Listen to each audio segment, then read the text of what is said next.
Hello. Hello. Liaquat Ali അല്ലേ? അതെ പിന്നെ നിങ്ങൾ ഫ്രീ ആണോ? അതെ. പിന്നെ നിങ്ങളെ യൂട്യൂബിലുള്ള വീഡിയോ കാര്യങ്ങളൊക്കെ ഞങ്ങൾ കാണലുണ്ട്. ഉം. അപ്പോൾ ഒരു സംശയം ചോദിക്കാൻ വേണ്ടി വിളിച്ചാണ്. ഉം. ദുബൈയിൽ നിന്ന് വിളിക്കുന്നത്. ആ. ഒറ്റ സെക്കൻഡേ. ഉം.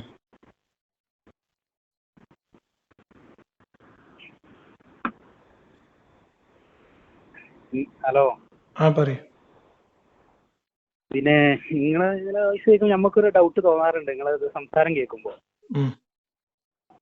ഓൾറെഡി നമ്മൾ സംശയം ഇങ്ങനെ തോന്നുന്നു. അപ്പോൾ പക്ഷെ ഞങ്ങൾക്ക് സംശയം എന്താണെന്ന് വെച്ച് കഴിഞ്ഞാലേ ഇങ്ങനെ ഞങ്ങക്ക് പണ്ട് പറഞ്ഞാൽ ഖുറാനിലൊക്കെ ആർക്കാ? നിങ്ങൾക്ക് മാത്രാണോ? ഞാനും എൻ്റെ ഫ്രണ്ട് എൻ്റെ ഫ്രണ്ടും ഉണ്ട് എൻ്റെ കൂടെ ഇപ്പോൾ സംസാരിക്കുന്നത്. ഞങ്ങൾ അത് ശരി. രണ്ടാളാണ് നിങ്ങളെ വീഡിയോ കണ്ടിട്ട് ഇങ്ങനെ. ഉം. ഉം. അപ്പോൾ ഈ ഖുറാനിൽ ഇങ്ങനെ ഭൂമി ആകാശം ഏഴുന്നുണ്ട് അങ്ങനെ ഒരുപാട് ശാസ്ത്രം തെളിയിച്ച കാര്യങ്ങളില്ലേ? ഏ ആകാശം ഏഴുന്നുണ്ടെന്നൊക്കെ ശാസ്ത്രം എപ്പോഴും തെളിയിച്ച ഞാൻ അറിഞ്ഞിട്ടില്ല. അല്ല ഭൂമി കറങ്ങുന്നത് അങ്ങനത്തെ ഒരുപാട് കാര്യങ്ങൾ പറഞ്ഞിട്ടില്ലേ?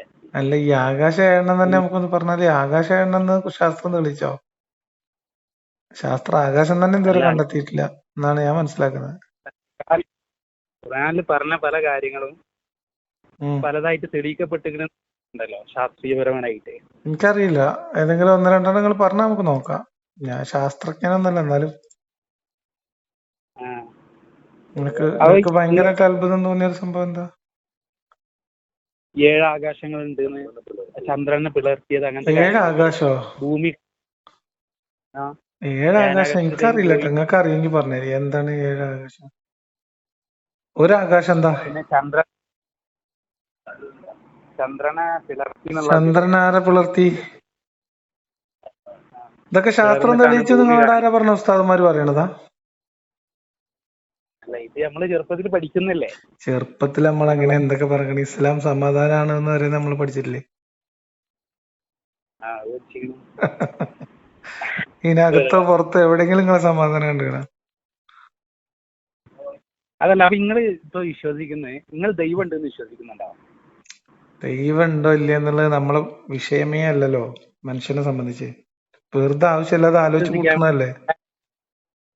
അതന്നെ. അപ്പൊ ദൈവം ഉണ്ടോ? ചില നമ്മൾ കണ്ടിട്ടില്ല ഈ അസുഖമായ ആൾക്കാരെ പൂജാരിമാരെടുത്തോ തങ്ങന്മാരെടുത്തോ കൊണ്ടുപോകുമ്പോ ഉം. ആ അസുഖം അവര് വയലന്റ് ആയിട്ടുള്ള ആളുകളാവും. പെട്ടെന്ന് മാനസികാവസ്ഥയാണ്. മാറ്റി കൊടുക്കും. അങ്ങനെയൊന്നും മാറുകയും മാറൂല. അങ്ങനെ ഞാൻ കണ്ടിട്ടുണ്ട് നേരിട്ട് ചില കാര്യങ്ങൾ. അതൊക്കെ അതുകൊണ്ടാണ് പറഞ്ഞത് ദൈവം ഉണ്ടോ. അതൊക്കെ വെറും എന്താ പറയാ കപട ശാസ്ത്രങ്ങളാണ്. അതൊന്നും അല്ല എന്റെ വസ്തുതകളല്ല. ഫാമിലിയിൽ ഒരാൾ അസുഖം ഉണ്ടായിട്ട് അവൻ അസുഖം ഭയങ്കര ഉണ്ടെങ്കിൽ വയലന്റ് ആയിരുന്നു. എന്തോ ഈ അസുഖമുള്ള ഒരാൾക്ക് പിന്നെ മൂല്യരുടെ അടുത്ത് കൊണ്ടുപോയാൽ മാറൂല. അല്ല ഞാൻ ഉം. അതല്ല ഇത് നിങ്ങൾ കേക്കി. ഉം. അങ്ങനെ അവൻ ഭയങ്കര വയലന്റ് ആയിട്ടുള്ള ഉം. ഉം. ഭയങ്കര വയലന്റ് ആയി എന്തോ കണ്ട് പോയി ഒരുപാട് ഉം. ഹോസ്പിറ്റലിൽ ചികിത്സകളൊക്കെ ചെയ്തിട്ട് മാറുന്നുണ്ടായിരുന്നില്ല. അവ ഒരുപാട് ഉപദ്രവമായിരുന്നു.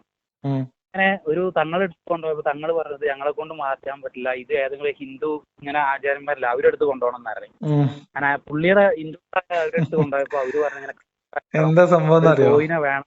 മനസ്സിലായി. ഈ സാധനം ഉണ്ടല്ലോ, ആ ഒരു ഈ ഈ വീട്ടിന്റെ ഈ ഉള്ളില് സംഭവം ഒരു കളൊക്കെ വരച്ച്. ഇത് ശരിയാണെങ്കിൽ അള്ള തെറ്റാണ്. കാരണം ഇങ്ങനത്തെ ഒന്നും ചെയ്യാൻ പാടില്ല അതെന്താ? എന്നാണ് അള്ളാന്റെ ദീനിൽ പറഞ്ഞിട്ടുള്ളത്.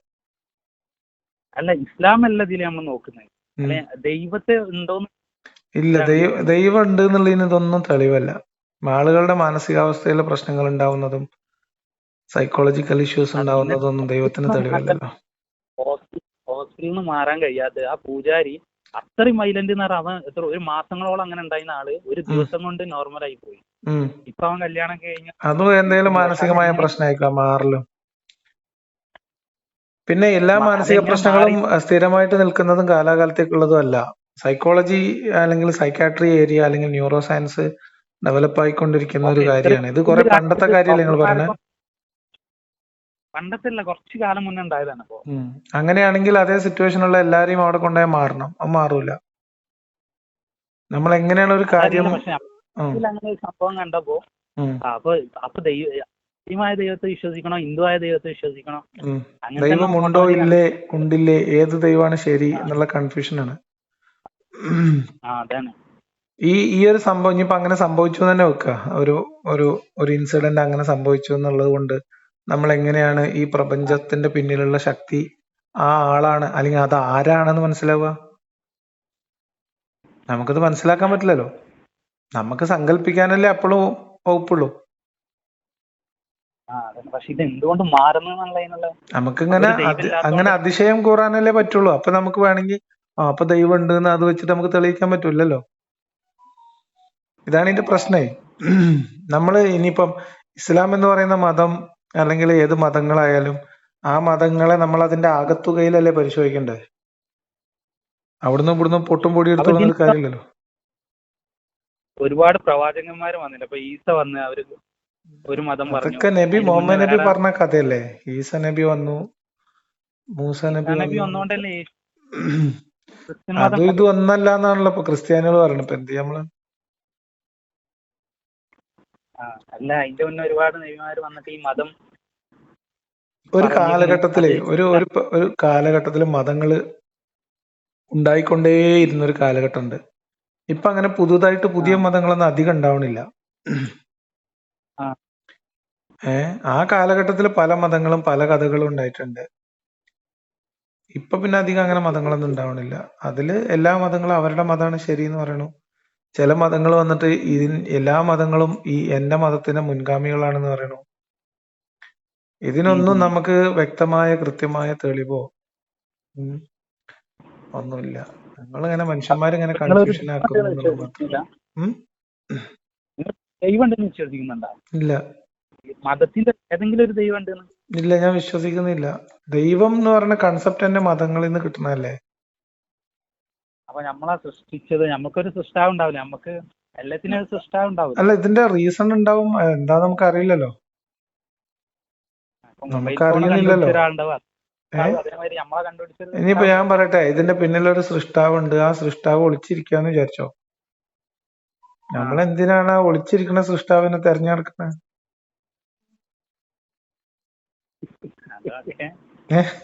നമുക്ക് ശരിക്കും ഒരു ദൈവമുണ്ട്. ഞാൻ ദൈവവിശ്വാസത്തെ കുറിച്ചുള്ള എന്റെ കൺസെപ്റ്റ് പറയാം. ഇൻ കേസ് ഒരു ദൈവമുണ്ട് എന്ന് വിചാരിച്ചോ, ആ ദൈവത്തിന്റെ തീരുമാനം അനുസരിച്ച് നമുക്ക് ശരാശരി മനുഷ്യനെ അവന്റെ ചിന്തയിലൂടെ അവന്റെ ബോധ്യത്തിൽ ആ ദൈവം ആ ബോധ്യത്തിൽ കിട്ടുന്നില്ല. അവന് ദൈവത്തെ മനസ്സിലാക്കാനുള്ള നമ്മളെ പരിമിതി ഉണ്ടെന്നല്ലേ ഉസ്താദ്മാരൊക്കെ പറഞ്ഞുതരാം. എല്ലാ കാര്യങ്ങളും നമുക്ക് മനസ്സിലാവൂല, ദൈവത്തെ നമുക്ക് അനുഭവപ്പെടൂല എന്നൊക്കെയല്ലേ പറയാം. ദൈവം ഉണ്ട് എന്ന് നമ്മുടെ മുമ്പിൽ ദൈവം പ്രത്യക്ഷപ്പെടുകയോ ദൈവത്തിന്റെ ദൃഷ്ടാന്തം പ്രത്യക്ഷപ്പെടുകയോ നമുക്ക് ചെയ്യുന്നില്ല. നമുക്ക് ദൈവം വെളിവായി കിട്ടുന്നില്ല, തെളിവായി കിട്ടുന്നില്ല, നമ്മുടെ ബോധ്യത്തിലേക്ക് കിട്ടുന്നില്ല. ഇതാണല്ലോ ഒരവസ്ഥ. പിന്നെ നമ്മൾ അന്വേഷിച്ച് നടക്കുകയാണ് ദൈവത്തിനെ. ഈ മതത്തിലെ ദൈവം ശരിയാണോ, അല്ല വേറെ ദൈവം ഉണ്ടോ, അല്ലെ മറ്റേ മതമാണോ ശരി? ഇതല്ലപ്പോ നമുക്ക് ചെയ്യാൻ പറ്റുന്ന കാര്യം. ഈ ദൈവത്തിന്റെ ആൾക്കാരാണെന്ന് പറഞ്ഞിട്ട് നാട്ടിലെമ്പാടും ആൾക്കാരുണ്ട്. ലൈബ്രറി നിറയെ കിതാബുണ്ട്. ഒരു 60 വയസ്സ് വരെ ജീവിക്കുന്ന, ഒരു 50-60 വയസ്സ് വർഷം ഭൂമിയിൽ ജീവിക്കുന്ന ഒരു മനുഷ്യൻ ഈ കണ്ട കിതാബുകളും ഈ കണ്ട മതങ്ങളും ഒക്കെ പരിശോധിച്ച് അതിലത്തെ ദൈവം, യഥാർത്ഥ ദൈവം ഏത് ദൈവം എന്നൊക്കെ കണ്ടുപിടിക്കാൻ പറ്റുമോ? ഇല്ല. അങ്ങനെ വരുമ്പോ ഇൻ കേസ് ഒരു ദൈവം ഉണ്ടെങ്കിൽ ആ ദൈവം എനിക്കും നിങ്ങൾക്കും, നമ്മൾക്ക് ആ ദൈവത്തെ കണ്ടെത്തണമെന്നോ നമുക്ക് ആ ബോധ്യപ്പെടണമെന്നോ ആ ദൈവം തീരുമാനിച്ചിട്ടില്ല, അല്ലേ? ദൈവത്തിന് അങ്ങനെ ഒരു ഉദ്ദേശമല്ല. ആ ദൈവത്തെ, നമുക്കിപ്പോ ഒരു സൃഷ്ടാവ് ഉണ്ടെങ്കിൽ ആ സൃഷ്ടാവിനെ ഇവൻ എന്നെ കണ്ടെത്തട്ടെ, ഇവൻ എന്നെ ആരാധിക്കട്ടെ എന്നൊരു തീരുമാനമുള്ള പോലെ നമുക്ക് തോന്നുന്നില്ല. അങ്ങനെയാണെങ്കിൽ അത് ദൈവത്തിന്റെ തീരുമാനമല്ലേ. നമുക്ക് ബോധ്യപ്പെടണ്ട, നമുക്ക് പ്രത്യക്ഷപ്പെടണ്ട, നമുക്ക് മനസ്സിലാവണ്ട എന്നുള്ളത് ദൈവത്തിന്റെ തീരുമാനമല്ലേ. അതിനനുസരിച്ചുള്ള പരിമിതിയോടെയല്ലേ നമ്മളങ്ങോട്ട് വിട്ടിട്ടുള്ളത്. ഇൻ കേസ് ഒരു ദൈവം ഉണ്ടെങ്കിൽ, അങ്ങനെ ഉണ്ടെങ്കിൽ ആ ദൈവത്തിനെ നമ്മൾ അന്വേഷിച്ച് നടക്കുന്നത് ദൈവനിന്ദയല്ലേ. ദൈവമുണ്ടെങ്കിൽ ആ ദൈവം നമ്മൾ എങ്ങനെ ജീവിക്കണം എന്നതിന് നമുക്ക് തലച്ചോറ് തന്നിട്ടുണ്ട്, നമുക്ക് ബുദ്ധി തന്നിട്ടുണ്ട്, വിവേകം തന്നിട്ടുണ്ട്, ഇല്ലേ? തീർച്ചയായിട്ടും. എന്തിനാ ദൈവത്തിന് ഇടങ്ങാറാക്കണേ? എങ്ങാനും ദൈവം ഉണ്ടെങ്കിൽ ദൈവം മറ്റെന്തോ പണിയിലായിരിക്കാം. പക്ഷെ നമ്മൾ ചെറുപ്പം തൊട്ട് കേട്ട് വരുന്ന അതാണ് പ്രശ്നം. അതിങ്ങനെ ഒരടുപ്പ്, നമ്മളിപ്പോ ഇനി ഒരു 100 കുട്ടികളെ നിങ്ങൾ എവിടെയെങ്കിലും ഒരു 100 കുട്ടികളെ നിങ്ങൾക്ക് കിട്ടുകയാണെങ്കിൽ ആ 100 കുട്ടികളെ കൊണ്ടുപോയിട്ട് നിങ്ങൾ ഇന്റെ ഫോട്ടോ കാണിച്ചു കൊടുത്തിട്ട് ഞാനാണ് പിന്നെ അവസാനത്തെ പ്രവാചകൻ എന്ന് പറഞ്ഞ് ആണ് പഠിപ്പിച്ചു എന്ന് വെച്ചോ. വേറെ ഒന്നും ശരിയല്ല എന്നൊക്കെ പറഞ്ഞ് പഠിപ്പിച്ചാല് ആ കുട്ടികൾ അത് വിശ്വസിക്കും. തെളിവും കഥയൊക്കെ നമ്മൾ ഉണ്ടാക്കണം. കുറച്ച് സൂര്യനെ ഞാൻ ഉണക്കിന്നോ അല്ലെങ്കിൽ സൂര്യനെ പിന്നെ മഞ്ഞാക്കിന്നോ എന്നിട്ട് പിന്നെ തിരിച്ചാക്കി എന്നൊക്കെ പറയണം. കഥ പറയണം. എന്തോരം കഥ നമ്മളെ CM വലിയുള്ളതിനെ കുറിച്ച് നമുക്ക് നാട്ടിലറിയപ്പോ. എന്തോരം കഥകൾ. പണ്ട് ഇസ്ലാമിൽ പറഞ്ഞിട്ടുണ്ടല്ലോ ഭൂമി കറങ്ങുന്നതാണ്, അങ്ങനത്തെ കുറച്ച് തെളിവുകൾ നബി പറഞ്ഞേക്കണെന്ന് പറഞ്ഞിട്ടുണ്ടല്ലോ. ഭൂമി കറങ്ങുന്നുണ്ടെന്ന് നബിയോ? ആണി അടിച്ച് ഉറപ്പിച്ച് നിർത്തിയെന്ന് ഖുറാനിൽ പറഞ്ഞ ഭൂമി കറങ്ങുന്നുണ്ടെന്ന് നബിയോ? എവിടെ പറഞ്ഞ? വെറുതെ പറയുന്നത് ഉസ്താദ്. പിന്നെ ഭൂമിനെ വിരിപ്പാക്കിയിട്ട് അത് ഇളകാതിരിക്കാൻ പർവ്വതങ്ങൾ ആണിയാക്കി വെച്ചിരിക്കാണ്. അല്ല ചന്ദ്രൻ ഇങ്ങനെ പുലർത്തപ്പെട്ട് അങ്ങനൊക്കെ പറയുന്നുണ്ട്. അതൊക്കെ പറയല്ലേ. എന്തപ്പോ പറഞ്ഞുകൂടാത്ത? നമ്മളെ CM വലിയുള്ളാഹി ഫ്ലൈറ്റിന്റെ എഞ്ചിൻ തകരാറായപ്പം കൈകൊണ്ട് താങ്ങി പിടിച്ച് റൺവേയിൽ ഇറക്കി എന്നൊക്കെ പറയുന്നുണ്ട്. ഇനി അജ്മീറൊക്കെ പോയിട്ടുണ്ട്. ഈ അജ്മീറൊക്കെ നിങ്ങൾ കേട്ടിട്ടുണ്ടാവില്ലേ? അവിടൊക്കെ ഈ പോയി ഭ്രാന്തന്മാരൊക്കെ റെഡിയാകുന്നു അങ്ങനൊക്കെ പറയുമ്പോ അപ്പൊ അത് മൊത്തം ഭ്രാന്താണേ. എല്ലാവർക്കും പോണവർക്കും ഉണ്ടാക്കണവർക്കും ഒക്കെ ഭ്രാന്താണ്. ഇതൊന്നും ശാസ്ത്രീയമായിട്ട് തെളിയിക്കാൻ പറ്റുന്ന കാര്യങ്ങൾ, അതൊന്നും വസ്തുതയൊന്നും അല്ല. അങ്ങനെയാണെങ്കിൽ കേരളത്തില് ലോകത്തിൽ ആർക്കെങ്കിലും ഭ്രാന്ത് ഉണ്ടാവോ? അജ്മീർ എത്ര കാലായി അവിടെ? അജ്മീർ അല്ലേ ഏർവാടിയാണ് ഇതിനേക്കാളും മാരകമായിട്ട് മനുഷ്യന്മാരെ അവിടെ കൊണ്ട് ഒഴിവാക്കുന്ന ഏർപ്പാടൊക്കെ ഉള്ളത്. തമിഴ്നാട്ടിലെ ഏർവാടി. പക്ഷെ ഈ മക്കത്ത് നടക്കുന്നതും മദീനത്ത് നടക്കുന്നതായിട്ടുള്ള കാര്യങ്ങൾ ഇസ്ലാമിക് കൺട്രിയിൽ ബേസ് ചെയ്തിട്ട് പുറത്തുള്ളവരും അതിനെ കുറിച്ച് പഠിച്ചവരും പഠിക്കാത്തവരും കോമൺ സെൻസ് യൂസ് ചെയ്ത് ചെയ്യുന്നവരും അല്ലാത്തവരായിട്ടുള്ള ഒരുപാട് പേരുണ്ടല്ലോ. എന്ത് ഇവരൊക്കെ ചെയ്യുന്നത് അതായത് ഈ ഹജ്ജ് ചെയ്യുന്നതായിക്കോട്ടെ ഉംറ ചെയ്യുന്നതായിക്കോട്ടെ, അതൊക്കെ ഒരു ആചാരമാണ്. അതങ്ങനെ കാലങ്ങളായി തലമുറയായി കൈമാറി പഠിപ്പിക്കപ്പെടുകയും അവിടുത്തെ ഗവൺമെന്റുകൾ അത് ഏറ്റവും വലിയ ഒരു വരുമാന മാർഗം. ഇപ്പൊ നമ്മളെ നാട്ടില് ശബരിമല തീർത്ഥാടകരുടെ എണ്ണം ഓരോ വർഷം കൂടി വരികയല്ലേ. അവിടെ മകരജ്യോതി എന്ന് പറയുന്ന ഒരു സാധനം അത് മനുഷ്യന്മാര് കത്തിക്കുന്നതാണെന്ന് ഹൈക്കോടതിയിൽ ഗവൺമെന്റിന് പറയേണ്ടി വന്നില്ലേ കുറച്ചുകാലം മുമ്പ്? യുക്തിവാദികളുടെ സമരവും അടിയും പിടിയും കേസൊക്കെ കഴിഞ്ഞതിന് ശേഷം അവസാനം കോടതിയിൽ സർക്കാർ പറഞ്ഞു അത് ഇങ്ങനെ ഉദ്യോഗസ്ഥർ കത്തിക്കുന്നതാണെന്ന്. അപ്പൊ സ്വാഭാവികമായിട്ടും മനുഷ്യന്മാരുടെ എണ്ണം അവിടെ കുറയേണ്ടതല്ലേ അവിടുത്തെ പോക്ക്. അതിലിങ്ങനെ അത്ഭുതമൊന്നുമില്ല എന്ന് മനസ്സിലായിട്ട്. പക്ഷെ എന്തായില്ലല്ലോ, അത് കൂടുതലല്ലേ ചെയ്ത്. ഇനിയും കൂടും. കാരണം ഈ വിശ്വാസം എന്ന് പറഞ്ഞാൽ നമ്മുടെ ലോജിക്കിനോ തെളിവിനോ കൊണ്ടൊന്നും പെട്ടെന്ന് ഇല്ലാതാവുന്ന സാധനമല്ല. അതേപോലെ തന്നെയാണ് ഇപ്പൊ ഞാൻ പറഞ്ഞുതരാം നിങ്ങൾക്ക് തെളിവിന്റെ അടുത്ത് പറഞ്ഞു. ഈ സംസം കിണറിനെ കുറിച്ചുള്ള കഥ, ഇസ്മായിൽ അവിടെ കാലിട്ടടിച്ചപ്പം അവിടുന്ന് ജലം ധാരധാരിയായി ഒഴുകിന്നല്ലേ? അതല്ല ഇതിന്റെ അത്ഭുതം. ആ സംസം കിണറിന്റെ ആഴം എത്രയാ അറിയാം ഇപ്പൊ നിങ്ങക്ക്? അള്ളാന്റെ അത്ഭുതമാണ്. ഈ ഭൂമിന്റെ മുകളിൽ തന്നെ വെള്ളം കിട്ടൂലേ? ആയം ഓക്കെ, അത് എന്തുകൊണ്ടാണ് വെള്ളം നിൽക്കുന്നില്ല? ഇത്രയും ലിറ്റർ കണക്കിന് വെള്ളം എടുത്തിട്ട് എന്തുകൊണ്ട് നിൽക്കുന്നില്ല എന്ന് നമുക്ക് അത് എടുക്കുന്നതിന് ആനുപാതികമായിട്ട് അകത്തോട്ട് സപ്ലൈ ചെയ്താൽ നിങ്ങളെ വീട്ടിലൊരു ബക്കറ്റ് ഉണ്ടെങ്കിലും പറ്റാത്ത ബക്കറ്റ് ഉണ്ടാക്കി തരാന്. എന്താ അതിലെന്താ പ്രശ്നം? നിങ്ങളെ വീട്ടിലത്തെ ഒരു ബക്കറ്റ് അതിലത്തെ വെള്ളം പറ്റൂല എന്നൊരു അത്ഭുതമാണ് ഞങ്ങൾക്ക് ഉണ്ടാക്കി തരാം. ഇത് സിമ്പിൾ അല്ലേ? നിങ്ങള് ഈ സംസം കിണറിനെ കുറിച്ചുള്ള അവരുടെ ഭൂഗർഭ ജല അതോറിറ്റി ഉണ്ട് സൗദി അറേബ്യന്റെ.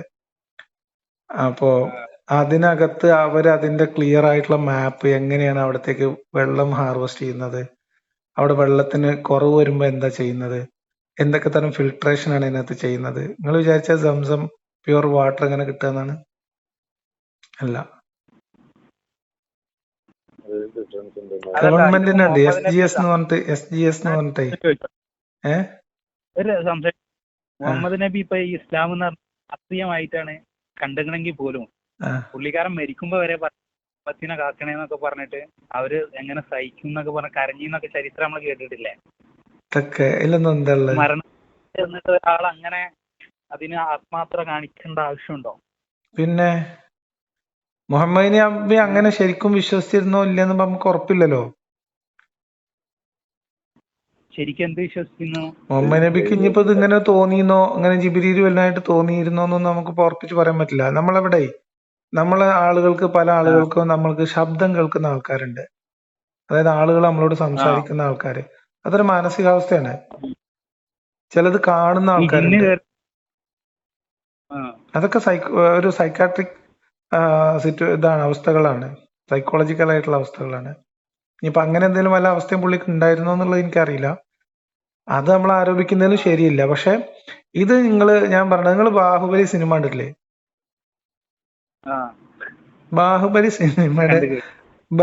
സിനിമയുടെ ഒരു 6-ാം നൂറ്റാണ്ട് അറബിക് വേർഷനാണ് ഈ സാധനം.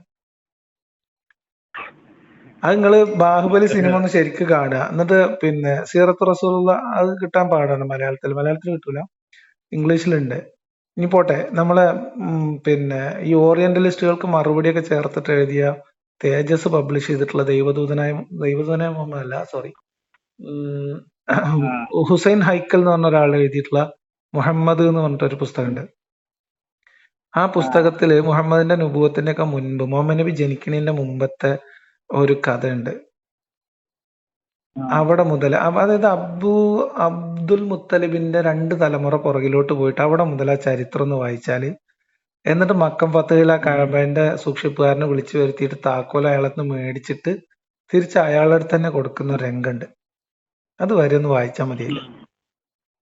എന്നിട്ട് ബാഹുബലി സിനിമ ഒന്നുകൂടി കണ്ട് നിങ്ങൾക്ക് കാര്യം മനസ്സിലാവും. വേറെ ഇതിനകത്ത് വലിയ കാര്യമൊന്നുമില്ല. അപ്പൊ ഇതൊരു പൊളിറ്റിക്കൽ മൂവ്മെന്റ് ആയിരുന്നു. ആ പൊളിറ്റിക്കൽ മൂവ്മെന്റുകൾ നടക്കുന്ന സമയത്ത് വിശ്വാസ്യത ഉണ്ടാവാനും എതിർ ശബ്ദങ്ങൾ ഇല്ലാതിരിക്കാനും ദൈവത്തെ മറയാക്കുക എന്ന് പറയുന്നത് ഈ കാലത്തും ഉപയോഗിക്കുന്നുണ്ട്. ഇപ്പൊ ഈ അടുത്ത കാലത്തല്ല നമ്മുടെ പ്രധാനമന്ത്രി പറഞ്ഞത്, ഞാൻ പരമാത്മയായിട്ട് കണക്ഷൻ കിട്ടുന്നുണ്ട്. ഏതോ ഗുഹയിൽ പോയിരുന്നിട്ട്, നിങ്ങൾ കേട്ടില്ലേ വാർത്ത? അതൊക്കെ ഒരു ശ്രമമാണ്, മനസ്സിലായോ? അപ്പൊ ദൈവത്തിന്റെ അവതാരങ്ങൾ ഉണ്ടാവുക, ദൈവം ആളെ നിയോഗിക്കുക. ഇപ്പൊ നമ്മളെ നാട്ടിൽ നടക്കുന്ന പൊളിറ്റിക്സിൽ ഒരു ഒരു ഒരു ദൈവത്തെ മുൻനിർത്തിയിട്ടുള്ള രാമരാജ്യം എന്ന് പറയുന്ന ഒരു കൺസെപ്റ്റ് ഇല്ലേ? അപ്പൊ ഇങ്ങനെയൊക്കെ വിശ്വാസപരമായിട്ട് പൊളിറ്റിക്കൽ മൂവ്മെന്റിന് വേണ്ടിയിട്ട് ആളുകളുടെ ദൈവവിശ്വാസത്തെ മാനിപ്പുലേറ്റ് ചെയ്യുക എന്ന് പറയുന്ന ഒരു സൂത്രം അവിടെ വളരെ വിജയകരമായിട്ട് നടപ്പിലാക്കിയിട്ടുള്ള ഒരു രാഷ്ട്രീയ നേതാവാണ് മുഹമ്മദ് നബി. ആൾ അഗ്രഗണ്യനാണ്, ആൾ ഭയങ്കര ബുദ്ധിയുള്ള ആളായിരുന്നു, ഭയങ്കര രാഷ്ട്രതന്ത്രജ്ഞനായിരുന്നു, അക്കാര്യത്തിലൊന്നും സംശയമില്ല. അയാൾക്ക് ശേഷം വേറൊരു നബി ഉണ്ടാവാനുള്ള സാധ്യത പോലും അദ്ദേഹം വളരെ തന്ത്രപരമായിട്ട് അടച്ചുകളഞ്ഞിട്ടുണ്ട്. എതിർ ശബ്ദങ്ങളെയൊക്കെ മുനാഫിക്കെന്നും ഒക്കെ പറഞ്ഞിട്ട് മീൻസ് അവരെ മാനസികമായിട്ട് അപ്പപ്പോ തളർത്തിയിരുന്നു. വിട്ടുപോകാൻ സാധ്യതയുള്ള ആൾക്കാരെ, അതിന്റെ കാരണങ്ങള്, അതിനൊക്കെ ഇബിലീസിനെ വെച്ച് തടഞ്ഞു. ഇപ്പൊ നമുക്ക് എന്തെങ്കിലും ഒരു കാര്യം, ഒരു സംശയം തോന്നി നമ്മളെ ഉള്ളിൽ ആദ്യം വരുന്ന ചിന്ത എന്താ? ഇത് ഇബിലീസ് പഴപ്പിക്കുന്ന ചിന്ത ഇട്ട് തരുന്നതാണെന്നല്ലേ? അതോടുകൂടി നമ്മളെ ചിന്ത തന്നെ അവിടെ അവസാനിപ്പിക്കും. അങ്ങനെ ഒരു സൈക്കോളജിക്കൽ ടൂൾ ഉപയോഗിച്ചിട്ട് വളർത്തിയെടുത്തൊരു പൊളിറ്റിക്കൽ സാധനമാണ് ഇസ്ലാം എന്നാണ് എന്റെ മനസ്സിലാക്കൽ. ഞാൻ അതിനെ ഇസ്ലാമിനെ പൊളിറ്റിക്കലായിട്ടാണ് ഇപ്പോൾ മനസ്സിലാക്കുന്നത്. എന്റെ പഠനത്തിലൂടെ ഞാൻ മനസ്സിലാക്കിയത്.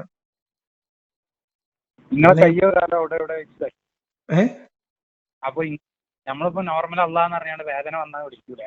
ഞാൻ ഉമ്മാന്നാ വിളിക്കല്, പണ്ട് മുതലേ അങ്ങനെയാണ്. അങ്ങനത്തെ പ്രശ്നമൊന്നുമില്ല. ഇനിയിപ്പോ അള്ളാന്ന് ഇപ്പൊ നമ്മള് വിളിക്കുന്നത് എങ്ങനെയാ? നമ്മളെ വിളിച്ച് പഠിപ്പിച്ചോണ്ടല്ലേ? അല്ലെങ്കിൽ ഇപ്പൊ നമ്മളൊരു ഹിന്ദു വീട്ടിലാണെങ്കിൽ നമ്മള് ദൈവമേ എന്ന് വിളിക്കും അല്ലെ? അത് നമ്മളെ കണ്ടീഷൻ ചെയ്യുന്നതാണ്. നമ്മളെ എങ്ങനെയാ പഠിച്ചതേ പാടൂന്ന് കേട്ടിട്ടില്ലേ? സിമ്പിൾ അല്ലേ? നമുക്ക് മുന്നോട്ട് ഖുർആൻ എന്നൊക്കെ നമ്മൾ പഠിച്ചിട്ടുണ്ടല്ലോ. മുന്നോട്ട് പോകാന് ഖുർആൻ ഉപയോഗിക്കാൻ, ഖുർആന് തള്ളിക്കളഞ്ഞിട്ട് മുന്നോട്ട് പോവാം. ഈ മതം ഇല്ലാത്തതുകൊണ്ട് ഒരുപാട് ആൾക്കാർ, മതം ഉള്ളതുകൊണ്ട് ഒരുപാട് ആൾക്കാർ പല കുറ്റങ്ങളും ചെയ്യാൻ പേടിക്കുന്നുണ്ടല്ലോ. ഉസ്താദുമാര് പോലും നിലവിളിക്കുക നമ്മളെ കുട്ടികളാണ് ഏറ്റവും കൂടുതൽ. അതൊരു ഭയങ്കര തെറ്റാണ്. ഞാൻ ഈ അടുത്ത 2 ദിവസം മുമ്പ് ഈ KT ജലീലുമായി ബന്ധപ്പെട്ട ഒരു വീഡിയോ ചെയ്തു, നിങ്ങളൊന്ന് കണ്ടാൽ മതി. അതായത് നമ്മളൊരു കാര്യത്തെ പേടിപ്പിച്ചിട്ട് നമ്മളൊരു കാര്യം, ആളുകളെ എത്ര കാലം നമുക്ക് തടഞ്ഞു നിർത്താൻ പറ്റും? ഒരു പേടി കൊണ്ട്. ആ പേടീനെ കവർ ചെയ്യുന്ന ഒരു മൊമെന്റ് വരെ പറ്റുള്ളൂ. മനസ്സിലായോ? നമ്മളൊരു കാര്യം തെറ്റു ശരിയും പഠിപ്പിച്ചു കൊടുക്കേണ്ടത് പേടിച്ചിട്ടോ അല്ല. തെറ്റ് ചെയ്യാണ്ടിരിക്കേണ്ടതൊന്നും പേടിച്ചിട്ടല്ല. തെറ്റ് ചെയ്യാതിരിക്കാൻ വേണ്ടി മതങ്ങളെ നല്ലതല്ലേന്ന് ചോദിക്കുക. അല്ല, തെറ്റ് അത് ചെയ്യുവേ. ആ പേടി എന്ന് പറയുമ്പം തെറ്റ് ചെയ്യാനുള്ള ടെൻഡൻസി, അതിനെ മറികടക്കുന്ന ഭയം, അതിനേക്കാൾ കൂടി നിൽക്കുന്ന ഇളവില് സമയങ്ങളിൽ മാത്രമേ ആ വർക്ക് ചെയ്യുള്ളൂ. ഈ തെറ്റ് ചെയ്യാനുള്ള ടെൻഡൻസി അല്ലെങ്കിൽ ഒരു ആക്ട് ചെയ്യാനുള്ള ടെൻഡൻസി ഈ ഭയ ശീലം കുറച്ചെങ്കിലും ആളുകളെ തെറ്റ് ചെയ്യാതെ ഇരിക്കുന്നത് ഈ മതത്തിന് അല്ലാന്ന് അങ്ങനെ ഒരു കണക്ക് നമുക്ക് അങ്ങനെ ഒരു കണക്കില്ല എന്നുള്ളതാണ്. ഇപ്പൊ നമ്മളൊരു ഡാറ്റ വെച്ച് പറയണ്ടേ. ഇപ്പൊ നമ്മളെ നാട്ടിൽ നടക്കുന്ന ഏറ്റവും വലിയ പ്രശ്നമായിട്ടുള്ള മയക്കുമരുന്ന്, മയക്കുമരുന്ന് പ്രധാനമായിട്ട് ഇതിൽ പിടിക്കപ്പെടുന്ന ആളുകളില് ജനസംഖ്യാനുപാതികമായിട്ട് പോലും മുസ്ലിങ്ങൾ ഉണ്ടാവാൻ പാടില്ലല്ലോ. അങ്ങനെയാണെങ്കിൽ ജനസംഖ്യാനുപാതികമായിട്ട് ഉണ്ടാവുക പറഞ്ഞാൽ നോർമലാണ്. കുറച്ചൊരു വിഭാഗത്തെ പറഞ്ഞ എല്ലാരും മതത്തെ അത് വേണ്ട. അതിനേക്കാളും കുറച്ചുകൂടി പ്രാക്ടിക്കൽ ആവുക മതങ്ങൾ ഇല്ലാത്ത ദൈവ പേടിയൊന്നും പഠിപ്പിക്കാത്ത രാജ്യങ്ങളിൽ ഇതിനേക്കാൾ കുറഞ്ഞ നിരക്ക് ക്രൈം റേറ്റ് ഉള്ള സ്ഥലങ്ങളുണ്ട് ലോകത്ത്. ഇപ്പൊ ഉദാഹരണം എടുത്താല് എന്താ പറയാ, അവിടെ ഒന്നും ദൈവത്തെ പേടിപ്പിക്കുന്നില്ല എന്നാണ് എന്റെ മനസ്സിലാക്കണം. ഈ എന്താ പറയാ, നമ്മളെ മുകളിലൊരു രാജ്യം ഉണ്ടല്ലോ ഹിമാലയത്തില്, ഭൂട്ടാനിലൊന്നും ഈ നരകത്തിലിട്ട് പോയിരിക്കുന്ന അള്ളാനെ പേടിച്ചിട്ടൊന്നുമല്ല ആൾക്കാര് സമാധാനത്തിൽ ജീവിക്കുന്നത്. അതൊരു തെറ്റായ രീതിയാണ്. അപ്പൊ നമ്മളൊരു കാര്യം ശരി ചെയ്യാനോ തെറ്റ് ചെയ്യാതിരിക്കാനോ മനുഷ്യനെ പരിശീലിപ്പിക്കേണ്ടത് പേടിപ്പിച്ചിട്ടോ കൊതിപ്പിച്ചിട്ടോ അല്ല. അതൊരു തെറ്റായ മെക്കാനിസം ആണ്. അന്ത്യനാളിൽ ഇങ്ങനെ ഇബ്ലീസ് വരും, യേശു വരും, അങ്ങനെ ഒരുപാട് കാര്യങ്ങൾ പറഞ്ഞിട്ടുണ്ട്. എന്തോരം കഥകൾ. മുഹമ്മദ് നബി ചെറിയൊരു ചെറുക്കനെ കണ്ടിട്ട് മരിക്കുന്നതിന്റെ മുമ്പ് ലോകാവസാനം ഉണ്ടാവും എന്ന് വരെ പറഞ്ഞിട്ടുണ്ട് എന്നാണ് ചില സ്ഥലത്ത് നമ്മൾ വായിച്ചിട്ടുള്ളത്. മുഹമ്മദ് നബിയുടെ കാലത്ത് ജീവിക്കുന്ന ഒരു ചെറിയ ചെറുക്കനെ കണ്ടപ്പോഴേ മരിക്കുന്നതിന്റെ മുമ്പ് ലോകാവസാനം ഉണ്ടാവും എന്ന് നബി പറഞ്ഞു എന്ന് ഞാനവിടെ വായിച്ചതായിട്ട് ഓർക്കുന്നുണ്ട്. നൂറ്റാണ്ട് കഴിയാതെ അതാ പറഞ്ഞ മുഹമ്മദ് നബിയുടെ കൂടെ ജീവിക്കുന്ന ഒരു ചെറുക്കൻ മരിക്കുന്നതിന്റെ മുമ്പ് പറഞ്ഞാൽ എന്നായിരിക്കും? അതിന്റെ അവിടുന്ന് അങ്ങോട്ട് ഒരു 100 കൊല്ലത്തിന്റെ ഉള്ളിൽ സംഭവിക്കണ്ടേ? അപ്പൊ അത്തരം കഥകളിലൊന്നും കാര്യമില്ല. അത് ലോകാവസാനം എന്നുള്ള കൺസെപ്റ്റ് ഒക്കെ അതിന്റെ മുമ്പുള്ളതാണ്. ലോകം അവസാനിക്കും എന്നുള്ളത്, പുനർജന്മം, ഈ കൺസെപ്റ്റ് ഒക്കെ അതിന്റെ മുമ്പേ മുഹമ്മദ് നബിയുടെ മുമ്പേ ഉള്ളതാണ്. മുഹമ്മദ് നബിയുടെ പൊളിറ്റിക്കൽ ആയിട്ടുള്ള ഈ മതത്തില് ഒരുപാട് സ്വരാഷ്ട്രീയൻ മതത്തിന്റെ, ജൂത മതത്തിന്റെ, ഹമുറാബി കോഡിന്റെ, ഇന്ത്യൻ ഫിലോസഫിയുടെ വരെ അംശങ്ങളുണ്ട്. ഈ മുഹമ്മദ് നബി കുറെ കച്ചവട യാത്രകൾ നടത്തിയിട്ടുണ്ട്. ഈ കച്ചവട യാത്ര നടത്തുന്ന സമയത്ത് കച്ചവട യാത്ര ഈ സംഘം മാത്രം അങ്ങോട്ട് പോലല്ലോ, ലോകത്തിന്റെ പല ഭാഗത്തുനിന്നുള്ള ആൾക്കാരും കച്ചവട ആവശ്യാർത്ഥം യാത്ര നടത്തുന്നവരുണ്ടാവും. കാരണം മുഹമ്മദ് നബീന്റെ ആ 7 വയസ്സില് ഹലീമ ബീവിന്റെ വീട്ടിൽ നിന്ന് ആ ഹൃദയം പുറത്തെടുത്ത് ശുദ്ധീകരിച്ച് വെച്ചതിന് ശേഷം 25 വയസ്സില് ഖദീജനെ കല്യാണം കഴിക്കുന്നത് വരെയുള്ള ചരിത്രം അവ്യക്തമാണ് അല്ലേ? 7 to 25 പറഞ്ഞാൽ 18 കൊല്ലമുണ്ട്. 10 വയസ്സ് അതെ, അല്ല കല്യാണം കഴിയുന്നതേ പറഞ്ഞേ. 40 വയസ്സ് വരെയുള്ള ചരിത്രം അവ്യക്തമാണ് ശരിക്കും. ഖദീജനെ അതിന്റെ ഇടയിൽ കല്യാണം കഴിക്കുന്നു എന്നുള്ളൊരു വാർത്ത മാത്രമേ ഉള്ളൂ. മനസ്സിലായോ? അപ്പം ആ സമയം എന്ന് പറയുന്നത് 25ഉം 15 എന്ന് പറയുമ്പോ 18ഉം 15ഉം 30 കൊല്ലം മുഹമ്മദ് നബി എന്തെടുക്കുകയായിരുന്നു എന്നുള്ള കാര്യത്തിൽ വ്യക്തതയില്ല. അപ്പൊ ആളേത് കൂടെയൊക്കെ യാത്ര ചെയ്തിട്ടുണ്ട്, ആരെയൊക്കെ കണ്ടിട്ടുണ്ട്, എന്തൊക്കെ പഠിച്ചിട്ടുണ്ട്, എന്തൊക്കെ പദ്ധതി ഇട്ടിട്ടുണ്ട്, നമുക്കൊന്നും അറിയില്ലല്ലോ. നമ്മളെ ജീവിതത്തോട് എന്താ അർത്ഥം വരുന്നത്? നമ്മളെ ജീവിതത്തിന്റെ അർത്ഥം നമ്മള് ജീവിക്കുക എന്നുള്ളതാണ്. മനുഷ്യരായിട്ട് നല്ല രീതിയിൽ സന്തോഷമായിട്ട് ജീവിക്കുക എന്നുള്ളതാണ് അർത്ഥം. എന്തിനു വേണ്ടിയിട്ടാവും നമ്മളെ ഈ യാത്ര ജീവിതത്തിന്റെ? അത് നമുക്കറിയില്ലല്ലോ. നമ്മള് ജനിച്ചു കഴിഞ്ഞാൽ പിന്നെ നമ്മളെ ഉദ്ദേശം എന്താ? ജീവിക്കാന്ന്. അതൊക്കെ ഇതിപ്പോ ദൈവത്തിലേക്ക് കണക്ട് ചെയ്താൽ ദൈവം നമ്മൾ എന്തിനു വേണ്ടി ജനിച്ചു എന്ന് നമ്മളെ അറിയിച്ചിട്ടില്ലല്ലോ. മനസ്സിലായോ? പിന്നെ ഞങ്ങള് കേട്ടിട്ടില്ല ഈ ശരീരം ജഡം ഒരിക്കലും നശിക്കൂലെന്ന്, ഇതുവരെ ശപിച്ചിട്ടില്ല എന്നൊക്കെ പറയുന്നുണ്ടല്ലോ. അങ്ങനത്തെ ചെറിയ തെളിവുകൾ നമ്മൾ കാണുന്നു. ഫിറഔന്റെ ജഡമൊന്നും എവിടെയും കിട്ടിയിട്ടില്ല, വെറുതെ പറയാണ്. മുഹമ്മദ് ഇസ്ലാമിൽ പറഞ്ഞ ഫിറഔന്റെ ജഡമൊന്നുമില്ല ഈജിപ്തിൽ. അതൊക്കെ വെറും തള്ളാണ്. അതൊക്കെ ഏറ്റിക്കൊണ്ടുവന്നവർ തന്നെ അതൊക്കെ പരസ്യമായിട്ട് തള്ളി പറഞ്ഞിട്ടുണ്ട്. ഞങ്ങൾക്കാണ് പറയാണ്. ഇപ്പൊ സുനിത വില്യംസ് എന്താണ് നീൽ ആംസ്ട്രോങ് ചന്ദ്രനിൽ പോയപ്പോ എന്തോ കണ്ടു എന്നൊക്കെ പറഞ്ഞ കഥ കേട്ടില്ലേ നിങ്ങള്? അങ്ങനത്തെ എന്തൊക്കെ സാധനം ഇപ്പൊ വാട്സാപ്പിൽ പ്രചരിക്കുന്നത് ഏതോ ഒരാള് എഴുതി വിട്ടൊരു ട്രോളാണെന്ന് തോന്നുന്നു. ആ ട്രോള് സത്യമാണെന്ന് വിചാരിച്ച് ഫാമിലി ഗ്രൂപ്പുകളിലൊക്കെ പ്രചരിക്കുന്നുണ്ട്. സുനിത വില്യംസ് ഇസ്ലാം സ്വീകരിക്കാൻ ഇസ്ലാമിനെ അംഗീകരിച്ചു എന്നോ ഖുർആൻ പഠിക്കാൻ തീരുമാനിച്ചു അങ്ങനെ എന്തൊക്കെയോ പറഞ്ഞത്. അപ്പൊ ഇതൊക്കെ അങ്ങനെ നമുക്ക് എന്താ പറയാ, നമുക്കൊരു വിശ്വാസം ഉണ്ടെങ്കിൽ അതിനെ സാധൂകരിക്കാൻ എന്തൊക്കെ കിട്ടുമോ അതൊക്കെ നമ്മൾ ഭയങ്കരമായിട്ട് ആസ്വദിക്കും. അപ്പൊ ഈ എന്ന് ഇത്രയും വലിയ വലിയ കാട്ടിയും വിവരമുള്ളവരും വിദ്യാഭ്യാസമുള്ളവരും വലിയ വലിയ ആളുകള് ഒക്കെ ഇസ്ലാം വിശ്വസിക്കുന്നവരുണ്ടല്ലോ, ഒരുപാട് ആളുകൾ. ഉണ്ട്.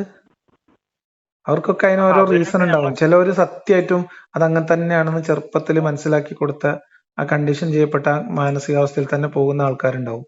ചിലവർക്ക് ഇതൊക്കെ മനസ്സിലായി അപ്പോഴത്തേക്ക് അയാൾ എത്തിപ്പെട്ട ഒരു നിലയുണ്ടാവും. ഇപ്പൊ വലിയ പള്ളിക്കത്തെ ഇമാമാണ്, അല്ലെങ്കിൽ വലിയ മക്ബറകളൊക്കെ മുതലാളിയാണ്, കുറെ മതസ്ഥാപനങ്ങളിലൊക്കെ ഉണ്ട്, വലിയ ശമ്പളത്തിൽ ജോലി ചെയ്യാണ്, അല്ലെങ്കിൽ ഒരു ബിസിനസ് സാമ്രാജ്യം, ആ ബിസിനസിന്റെ നിലനിൽപ്പ് ഈ മതസമൂഹമായിട്ട് ചേർന്നിട്ടാണ്. അങ്ങനെയൊക്കെ തോന്നുന്ന ആൾക്കാർ അത് ബോധ്യപ്പെട്ടാലും എന്ത് ചെയ്യൂല, തുറന്നു പറയൂല. കാരണം അൾട്ടിമേറ്റ്ലി നമ്മൾ ജീവിക്കുക എന്നുള്ളതാണല്ലോ പ്രധാനം. അപ്പൊ അതുകൊണ്ട് അങ്ങനെ പോകും. അറിഞ്ഞിട്ട് ചെയ്യുന്നവരും കപട വിശ്വാസികളെ കച്ചവടക്കാരൊക്കെ ഉണ്ട് നമ്മുടെ നാട്ടില്. ഇതൊക്കെ അറിയാവുന്ന കച്ചവടക്കാർ ഇഷ്ടം പോലെ ഉണ്ട്. മതം കച്ചവടം ചെയ്താൽ ഏറ്റവും നന്നായിട്ട്. ഇപ്പൊ ഞാൻ ഈ വേണ്ടാത്ത പണിക്ക് വെറുതെ നിൽക്കുകയാണ്. ഞാൻ ഇപ്പൊ നാളെ ഒരു മജ്ലിസൊക്കെ തുടങ്ങി എന്തെങ്കിലും കഥകളൊന്നും ആലോചിച്ചു. എന്റെ നാട്ടുകാരനാണ് നൂറെ ഹബീബി തങ്ങള്. അയാളെക്കാളും അറബി വായിക്കാനും ഓതാനും ഒക്കെ എനിക്കറിയാം. ലക്ഷങ്ങൾ കോടികളാണ് വന്ന് മറിയുന്നത്, കോടികൾ. നമുക്ക് എന്താ കിട്ടുക? നമുക്ക് ഉമ്മാനെയും കാണാൻ പറ്റൂല, വീട്ടിലും കയറാൻ പറ്റൂല.